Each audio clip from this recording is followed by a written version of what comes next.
माझा विजय हा सामान्य जनतेचा विकासाचा विजय असून लाडकी बहिणीच्या आशीर्वादामुळे विजयी झालो. तुझे उपकार विसरू शकत नाही.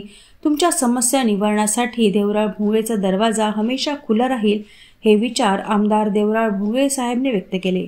प्रजासत्ताक दिनाच्या पार्श्वभूमीवर राजुरा तालुक्यातील मौजा, धोपटाळा व धोपटाळा कॉलनी येथे स्थानिक पदाधिकारी व कार्यकर्त्यांनी माझ्या नागरी सत्काराचे आयोजन केले. सत्काराचे स्वीकार करत आभारपर संवाद साधला. हा मतदारसंघ अत्यंत मागासला आहे.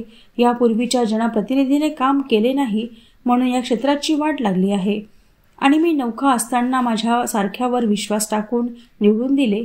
अपूर्ण राहिलेला विकास भरून काढण्याकरिता प्रामाणिकपणे काम करणार आहे, अशी ग्वाही आमदार देवराळ भुंगळे यांनी दिली. यावेळी कृष्णा कुंभाला, सरपंचा मैना नन्नावरे, उगण मिश्रा, कृष्णाकुमार अभय ठाकूर, नैना परचाके, उज्ज्वला नलगे, दीपा येल्ला, सचिन भोयर, स्वप्नील पहानपटे, कुंडराज जेमना, अभिजित कुंडावार, मिथुन थिपे, डॉक्टर रायपुरे, संगीता कुळसंगे यासारख्या कर्तबगार लोकांची साथ असल्यामुळे विकासापासून कोणीही रोखणार नाही, असेही ते म्हणाले.